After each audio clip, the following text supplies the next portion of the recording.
The Greys, right. They're vampires. Is this where we get our vampire legends? A lot of our vampire legends? I don't know about that. I don't know if that has to do with it. I don't really know.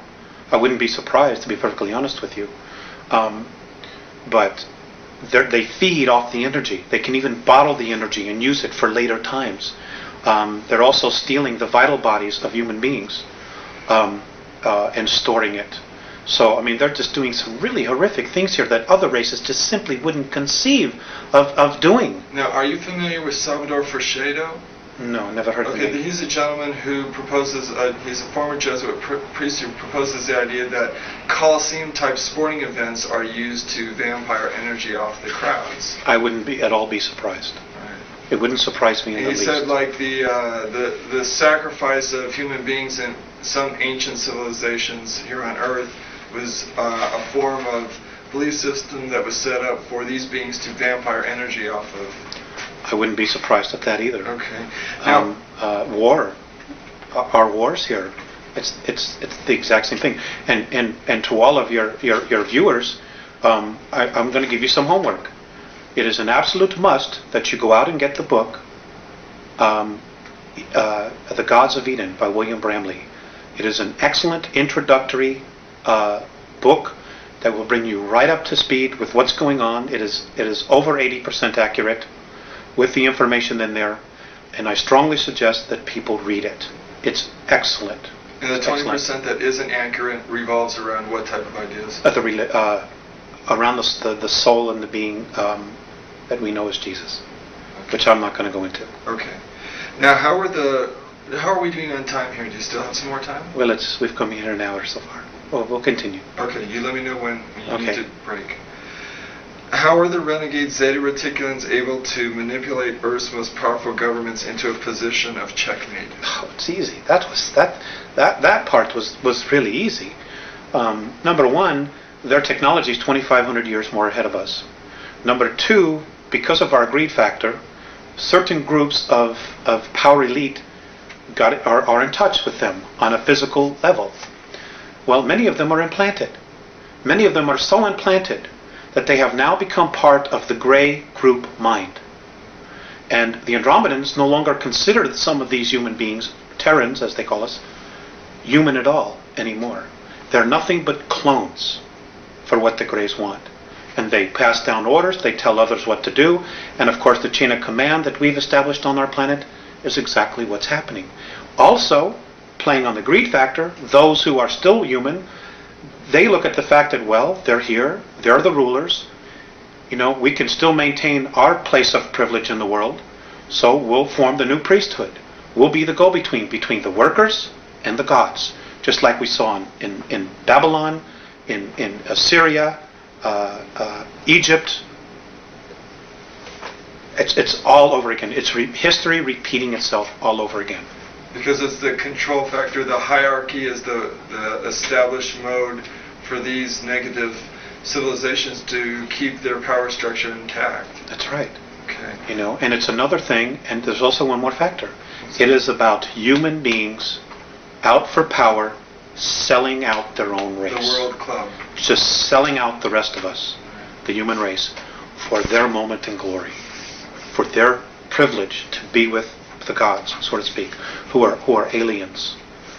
That's what it is. To have technology that can take them to the moon, to have the technology that can take them to Mars, that'll give them the technology to do time travel. They totally sold out a race, our history, everything, for their brief moment in the sun. Now, pisses me off. I'm sure when they look back on their lives afterward, I would assume that they would regret their choice. I don't know.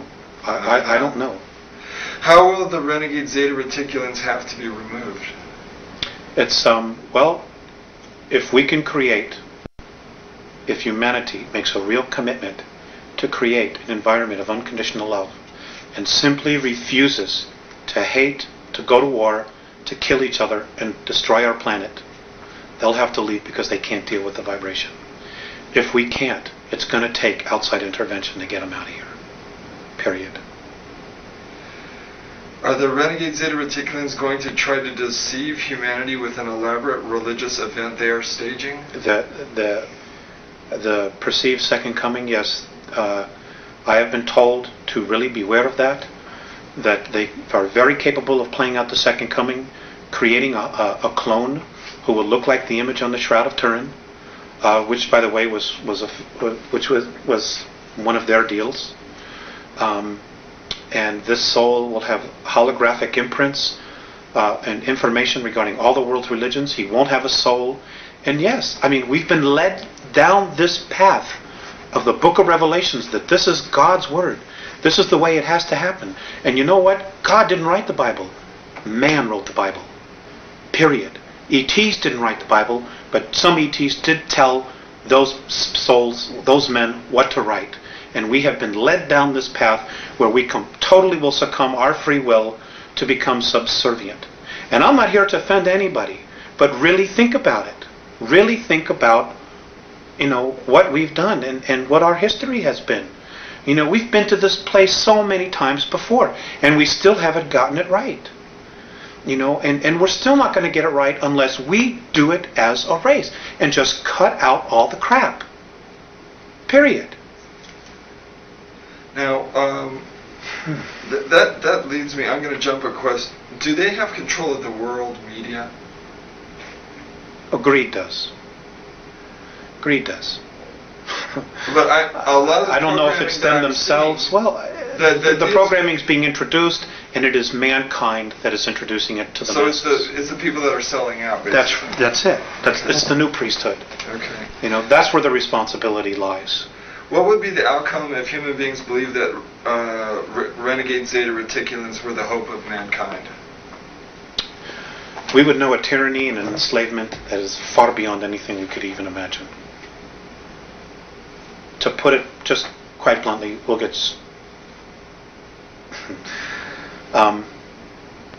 we'll never be free again. We'll never be free again. We will be stuck until we're rescued by an outside force. We ourselves will not be able to break free. That's the bottom line. And right now, we have an opportunity. There is a window of time for us to break free, to do it ourselves, to really make this incredible leap ourselves, so that we can have the benefit of taking responsibility for it. Now, in that passion that you talk with right there, that passion that we have, if we want to break free, should be manifested into the spirit of love? Yeah, love. That's the bottom line. It's brotherhood. It's knowing that, hey, we're a race. It doesn't matter the color of our skin. We are a race. And we're being messed with in a big way. We're being manipulated in an incredibly audacious way. They're just mocking how stupid we are when we're really not stupid. But nobody will tell the truth. Nobody will come out and say, hey, none of this is right. We would have never meant to live this way. And they had no right to come down here and mess with us the way they've done that. And the real strength in us, in our own permanent evolvement as a race, will come from us standing up, taking a stand and saying, you know what? No way. We're not going to do this.